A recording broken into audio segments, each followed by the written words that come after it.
Hi everybody, so here I am with another book review, and it's actually, these are the books that I've been reading, and the first one, I'm going to do two in one video, just because I just started reading these and I enjoyed them, and they're both very different. Also, I don't know how to say her name, Linda Leigh Miller, she writes a whole bunch of books, and if you look at them, you can see like what she's also written, and I couldn't figure out from this list. I was trying to read the McKettrick series right here, and I couldn't figure out the order in which the books I actually bought fit into the series because it doesn't say them on there. So I kind of just read each one and figured I'd see what happened. So that being said, let's start with, which one did I read first? I think I read, yeah, the dog ate this one a little bit, so I read this one first. And it's called McKettrick's Choice. And in this one is more historical, shall we say. It's from Arizona Territory in 1888, and it talks about characters in the Southwest, characters in Texas and Arizona, and how there was this guy, he's a character, and he had to go back to his original home to help save the family farm, even though his new home is with his real family, because he was brought up by a different family.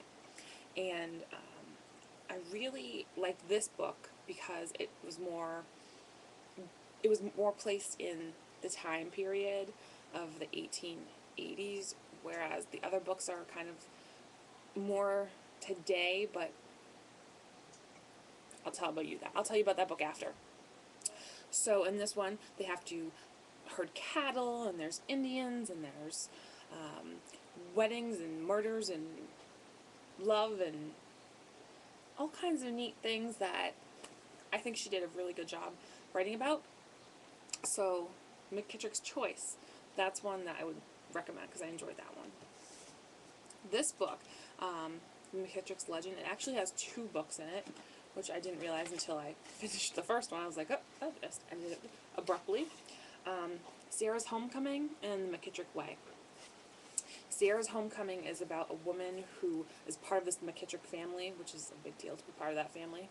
But she didn't grow up as part of the family yet again. She grew up with a different name and ended up coming home to the McKettrick Ranch because her child was ill. And the McKettricks said they'd help pay for it and do all this stuff for her if she lived on the ranch.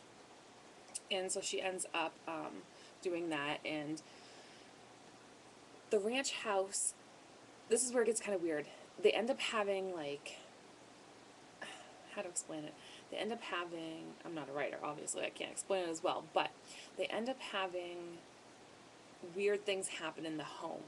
And it's like there's two families living in the home at the same time. The people from, like, the early 1900s, and then the people from the time period 2007 or whenever, when she was there.